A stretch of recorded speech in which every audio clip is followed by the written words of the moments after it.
Now, Ben, this drought we have in California, it's no joke, but is it really man-made? And why is Governor Brown going all the way to the Vatican to scare folks about it? Well, I mean, the idea to claim this drought is man-made is ridiculous. California has faced droughts worse than this throughout its history. The most recent century in California has actually been anomalously wet and stable in terms of the water supply. So to claim that this is something out of the blue, beyond experience, beyond the history of what California's experienced is crazy. And to claim that this is because of man-made effects with carbon dioxide, the science just doesn't add up. And so Jerry Brown is now jumping on the bandwagon of this whole climate change scare with his trip to Paris recently. It's really interesting as well when he goes in front of crowds of people and says that we may have already gone over the edge. This is urgent. We are on the brink of extinction. Now, when people hear that, some people think that the sky is falling. They're getting very nervous. So, Ben, are we really on the brink of extinction here? No, not from human CO2 emissions for sure. I mean, if we just look at the facts, the planet has not warmed the way they claim it was going to warm under the policies, under the models, the computer models used by these people promoting this climate change scare. And we're talking about emissions as well, Ben. So they want to go after the emissions. That's one thing. We know that New York Mayor de Blasio also said that he's vowed to reduce emissions by 40% by the year 2030. So all these people are getting behind it. They're signing declarations, making themselves just put out there for the world to know that, yes, we think climate change is a problem. We think that humans created it. They're actually signing declarations about this. Find that problematic at all as far as science is concerned?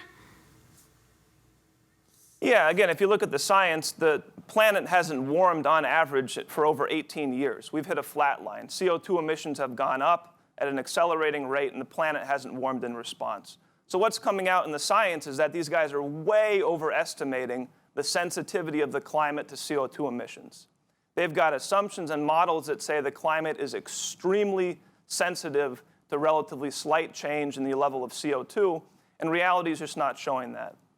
I wonder what their solutions are beyond, we know they want regulation. The EPA wants more regulation. We've seen that over and over again. But I wonder what their real solution is here. Because to me, when they talk with this fiery rhetoric going on about extinction and other things like we're on the brink, we may have already gone too far, it seems like the solution that they really want here is depopulation. Am I wrong? Yeah, that's definitely what I think the reality is. You know, the work we've done at LaRouche PAC, the work Lyndon LaRouche has done, is we really look at this from the top down. There is an ideological motivation that says mankind is overpopulating the planet. They say mankind is a cancer on the planet. They say mankind's consumption is too much. We have to reduce consumption. We have to reduce population. We've heard this story over and over again, whether it's global cooling or global warming or pollution. There's this ideological motivation from people like, you know, typified by the British royal family are some of the leading examples of the people promoting this ideology. People like Prince Philip, the husband of the Queen of England. And they have their associates like John Schellenhuber, who is one of the key people that came in and basically wrote this encyclical for the Pope to get the Pope to go along with this climate change agenda, this green agenda, in the build-up to this Paris climate summit. So yeah, it's an ideological motivation first. These guys think that mankind is overrunning the planet. We need to reduce population. And you know, this policy just has to go. This is a killer policy. People around the world are suffering under the effects of this policy. Well, I look, and I've said it on my show numerous times, I look at the developing countries out there that really need the use of fossil fuels and other industry starters to boost their economies to become developed nations. So when the Pope is coming out with this encyclical on climate change saying that it burdens the poor and that this is something we need to look at, that it hurts all of mankind, it's a humanitarian issue, I look at those people in the developing world and I say, you want to restrict them? Look what you're doing to them. Look what you're doing to their economies, to their lifeblood here. So it's important to look at it from all angles. But you know what, Ben, I'm glad you brought up the Pope, because I think it's very interesting that he's using his position as a religious leader to now impact climate change and policy. Do you think that's his place?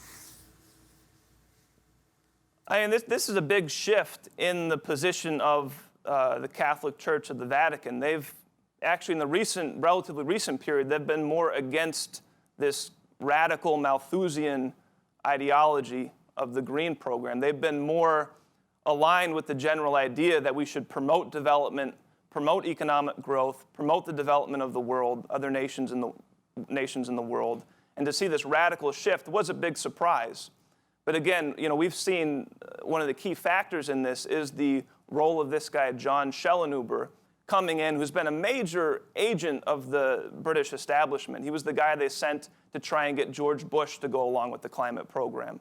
They sent him again to work over Obama, to get Obama to go with the program. He's been a leading person advising the German government in their insane energy policy. So he's been a leading player in trying to push this program, and he was the one that played a major role in guiding and writing this new encyclical for the Pope. You always have to look at who the voice is in the back of these folks' mind and then who's playing puppet to it and looking at the real science here, because we know that we're called climate deniers anytime we question any of the science. It's not about questioning the science. It's about I want to see all of the science and I don't want to be silenced. I don't want the other half of the scientific community that's saying this is all bogus to be silenced. We want all the information so that we can decipher it for ourselves, and I think that's being clouded out right now. But thanks for the work that you do. And again, there's a drought in California. It doesn't mean we need to stop living, folks. It means we need to start taking realistic steps here and address it. Thanks for being with me tonight, Ben.